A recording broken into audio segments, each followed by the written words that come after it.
कांग्रेस तर्जुमान फेरोज खान ने वजीर आजम नरेंद्र मोदी की जानिब से ज़री क़वानीन वापस लेने का खैर मकदम किया तो वही उसे अपोजिशन कांग्रेस के एहतजाज की ही देन करार दिया। फेरोज खान ने राहुल गांधी की क़यादत में मुसलसिल एहतजाज को भी याद दिलाया। उन्होंने कांग्रेस के जय जवान जय किसान के नारे का भी हवाला दिया। उन्होंने मोदी को सरमायादारों का वजीर आजम करार दिया और गरीबों का दुश्मन करार दिया। फेरोज खान ने हर हाल में कांग्रेस की जीत को भी लाजमी करार दिया। केसीआर और टीआरएस पार्टी 7 साल में पार्लियामेंट में उनके जितने भी एमपीज थे खामोश पिन ड्रॉप साइलेंट मुंह पे उंगलियां लगा के बैठते थे। भजन टीम है उनकी, खाली केसीआर और मोदी मोदी अंदर अंदर गाते रहते, ऊपर से केसीआर अंदर से मोदी रहता। अरे मेरे को एक बात बोलो, ये मुख्यमंत्री कब तो भी फार्मर्स के इशू के अंदर बात करा, पार्लियामेंट में इनके एमपीज बात करे, कब तो भी धरना करा। आज आप बहुत अच्छा क्वेश्चन करे, कल उन धरना चौक में बैठे थे, उन्होंने बैठते कि उनका निरंजन रेड्डी उनका एग्रीकल्चर मिनिस्टर आके बोल रहा केसीआर साहब एक ऐसे तगड़े मुख्यमंत्री है, इंदिरा पार्क के पास धरना चौक के पास बैठते कि नरेंद्र मोदी डर के मान लिया और पूरे फार्मर्स के बिल पीछे ले लिया। तो बचपन में जब मैं स्कूल में था तो एक हमारा दोस्त एक वाकया सुनाया था, जंगल में चूहा बहुत दौड़ रहा था कहते, तो पूरी तरह परेशान हो गए, चूहा ऐसा कहीं कुछ दौड़ रहा। तो एक हिरन मिलकर चूहे से पूछी, चूहे कहीं को ऐसा भाग रहा तू? तो चूहा पलट के बोला, शेरनी का रेप हो गया, शेर को मेरे पे डाउट है। तो वो चूहा केसीआर है। मिल गया आपको आंसर? अच्छा, एक छोटा सवाल फिरोज भाई, अभी कल आज का जो मेरा प्रेस कॉन्फ्रेंस है ये कल 19 नवंबर को नरेंद्र मोदी लास्ट ईयर सितंबर 17 से 20 तारीख पार्लियामेंट में और राज्यसभा में फार्मर्स बिल इंट्रोड्यूस किए, और जैसा फार्मर्स बिल इंट्रोड्यूस करे पहला शख्स जो पार्लियामेंट के अंदर और पार्लियामेंट के बाहर जो आवाज उठाया वो राहुल गांधी। इमीडिएट सोनिया गांधी जी का मैसेज आया तमाम हिंदुस्तान के कांग्रेस वर्कर्स को, लीडर्स को, कि आप ये बिल को अपोज करो। ये जो बिल नरेंद्र मोदी लाए हैं ये कॉन्स्टिट्यूशन के खिलाफ है, डेमोक्रेसी के खिलाफ है, ये फार्मर्स के खिलाफ है। और ये बिल जो उन्होंने लाए ये सिर्फ कॉर्पोरेट कंपनियों को सपोर्ट करने के लिए ये एक ब्लैक लॉ लेके आए। और उस दिन राहुल गांधी जी पार्लियामेंट के बाहर प्रेस कॉन्फ्रेंस में दावा कर दिए थे कि किसी भी हालत पे हम ये बिल को वापस लेंगे और इतना एहतजाज करेंगे कि आप मजबूर हो जाएंगे नरेंद्र मोदी जी। और मैं आपको हिस्ट्री में जाना चाहता हूं, जब 17 से 20 सितंबर 2020 को यह बिल इंट्रोड्यूस करे, उसके बाद में पहला एजिटेशन जो हुआ वो 24 सितंबर को रेल रोको कार्यक्रम हुआ पंजाब में। हमारे जब मुख्यमंत्री थे वहां के अमरिंदर जी, और उनको सोनिया गांधी और राहुल गांधी के इंस्ट्रक्शन पे, क्योंकि सबसे ज्यादा अगर से फार्मर्स हिंदुस्तान में कहीं हैं तो वो पंजाब में है, सोनिया गांधी का इमीडिएटली मैसेज आया जितने भी स्टेटों में कांग्रेस हुकूमत है वहां पे आप ये बिल को अमल नहीं करना, फार्मर्स के सपोर्ट में आप हट जाओ। फिर उसके बाद में 26 जनवरी हुई, आप इलेक्ट्रॉनिक मीडिया, प्रिंट मीडिया में देखे लाल किले का किस्सा, उसके बाद वायलेंस जो हुआ, उसके बाद में पुलिस जो केसेस बुक करे, कॉन्स्पिरेसी के केसेस, हेट के केसेस, सेडेक्शन के केसेस, पूरे केसा फार्मर्स पे बुक हुए और तमाम ये 1 साल से चल रहा है ये मामला और 1 साल के अंदर फार्मर्स एहतजाज कर रहे थे और इसके अंदर 600 से ज्यादा फार्मर्स मर गए और उसके बाद में नरेंद्र मोदी जी आकर कल गुरु नानक जी की बर्थडे है बोल के मेरे को माफ कर दो, मैं आपको नहीं समझा सका, हमारे में क्षमता कम है, मैं तो फार्मर्स का भला चाहता हूं बोल के फार्मर्स को मित्रों, मेरे भाइयों, तो मैं बताना चाह रहा हूं कि आज जीते कौन? आज फार्मर्स जीते,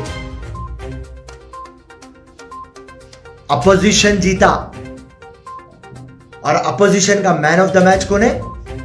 कांग्रेस पार्टी, राहुल गांधी। हारा कौन? बीजेपी हारा, नरेंद्र मोदी हारा, कॉर्पोरेट कंपनियां हारे और मैं मुबारकबाद देता हूं 62 करोड़ फार्मर्स को। आपको सल्यूट करता हूं, आपके जज्बे को, जो आप डट के बैठे और एक इतिहास रच दिया और जो ये 600 से ज्यादा फार्मर्स मर गए, वो लोग शहीद हो गए और कांग्रेस शुरुआत से जय जवान जय किसान का नारा रखती। नरेंद्र मोदी को हम बोले, नरेंद्र मोदी साहब, आप 135 करोड़ के प्रधानमंत्री हैं, आप सिर्फ 10 जनों के प्रधानमंत्री नहीं हैं, आप अदानी, अंबानी, टाटा, आप कभी भी आप उनको सपोर्ट करते हुए आए और ये फार्मर्स लॉ आप जो लेके आए उसके अंदर हैरत की बात है, जो फार्मर मेहनत करके अपना माल लेके आता वो रेट नहीं डिसाइड कर सकता। रेट कौन डिसाइड कर रहा? खरीदार। अरे भाई, बेचने वाला काम ही रेट डिसाइड करता, चाहे वो आम बेच रहा हो या उन्हें घर बेच रहा, जो बेचने वाला उन्हें रेट डिसाइड करता। ये कौन सा अजब का बिल आप उठा के लेके आए नरेंद्र मोदी साहब? और आज फिर से फार्मर्स ये बता दिए कि अवाम, पब्लिक का पावर गवर्नमेंट के पावर से ज्यादा होता है। नरेंद्र मोदी को समझ में आ गया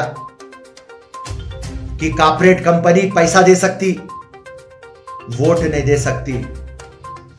और नरेंद्र मोदी जो आके अपने दोस्तों के सामने बोल रहा और अपनी पार्टी के सामने बोल रहा कि मैं ये फार्म लॉ वापिस ले लिया, फार्मर्स को देख के मैं फिरोज खान बीजेपी पार्टी को बोल रहा हूं, तुम्हारे ना फार्मर्स पे मोहब्बत थी ना आगे रहेंगी। खाली पंजाब और उत्तर प्रदेश के चुनाव को मद्देनजर रखते हुए आप ये बिल वापस लेने का ड्रामा कर रहे हैं।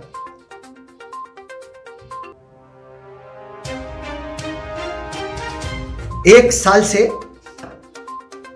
700 से ज्यादा लोग मरे।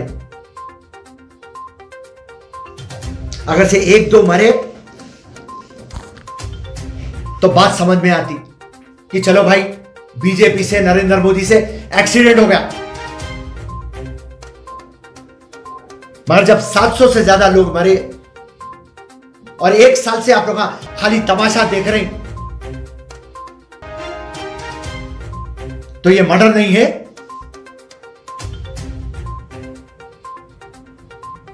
एक्सीडेंट के केस में नहीं आता, ये मर्डर के केस में आता।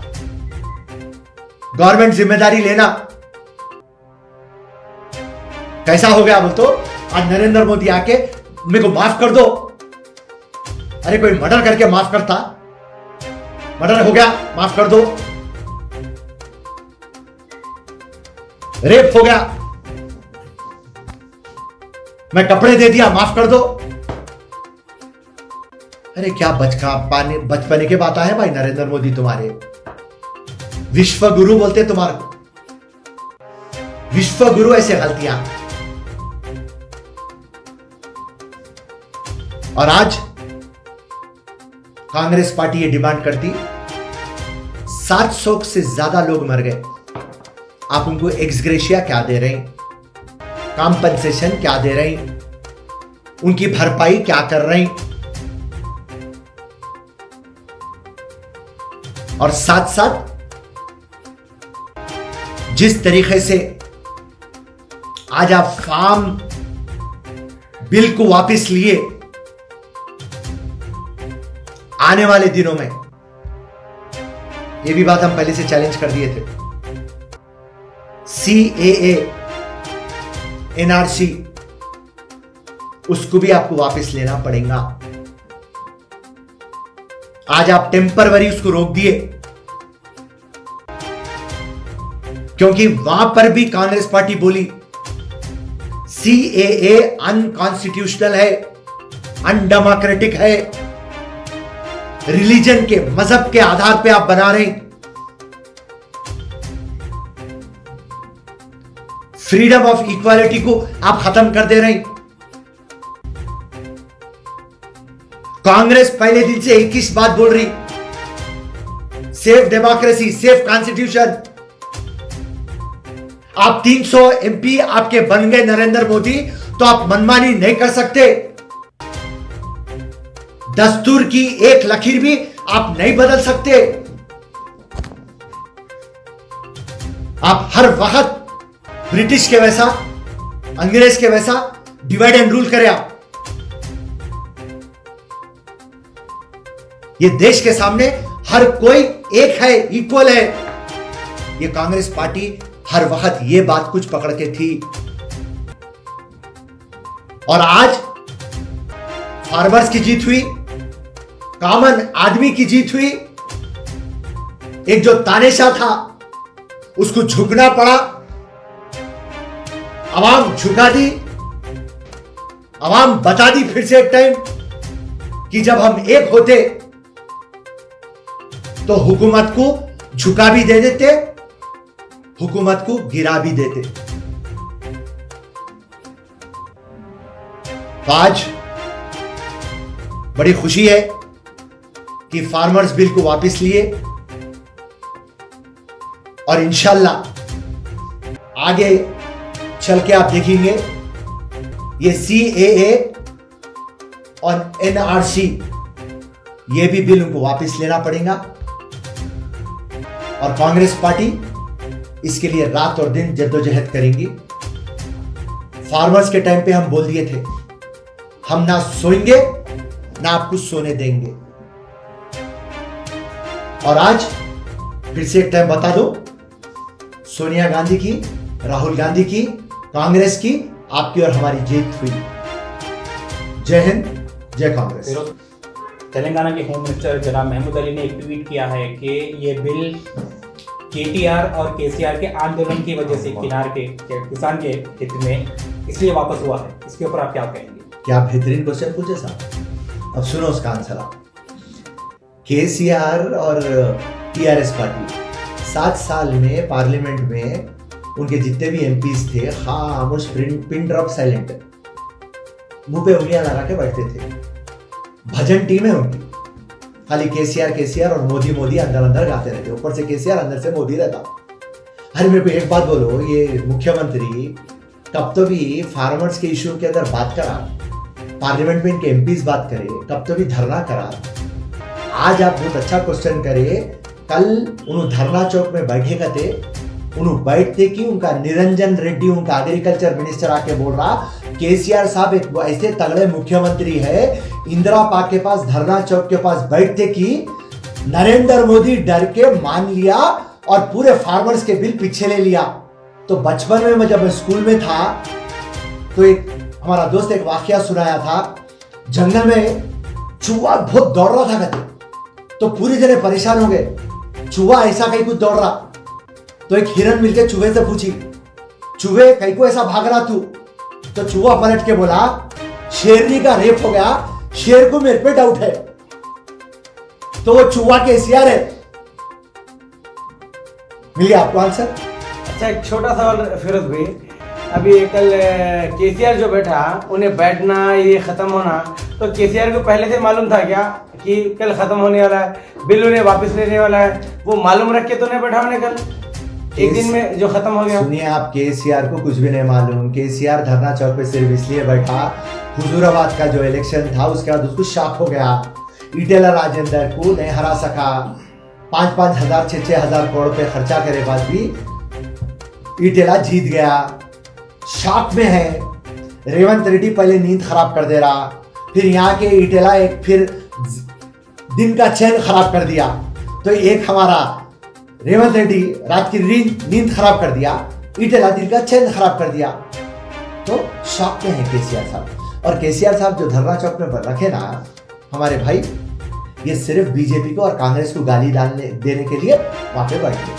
और केसीआर साहब को मैं पूछना चाह रहा हूँ, धरना चौक हटा देना, मैं ऐसा मुख्यमंत्री आया, अब स्टेट के अंदर कोई मसले मसाइल नहीं है, मैं बंगारू तेलंगाना बना दे रहा हूँ, अभी कोई प्रॉब्लम ही नहीं रहना बोल के ये जो मुख्यमंत्री इतने दावे से करा, बात बोला, खाली एक हुजूराबाद का एक चुनाव हारने पे भाई साहब अब धरना चौक के पर बैठे हुए हैं। और मैं आपको एक बात बता दूं, 2 साल या 1.5 साल आप इंतजार करिए, कांग्रेस की हुकूमत आ रही, रेवंत रेड्डी मुख्यमंत्री बन रहा, जैसा धरना चौक पे आप मुख्यमंत्री को देखे ना केसीआर को, इंशाल्लाह एक्स मुख्यमंत्री को आप तिहाड़ जेल में देखेंगे।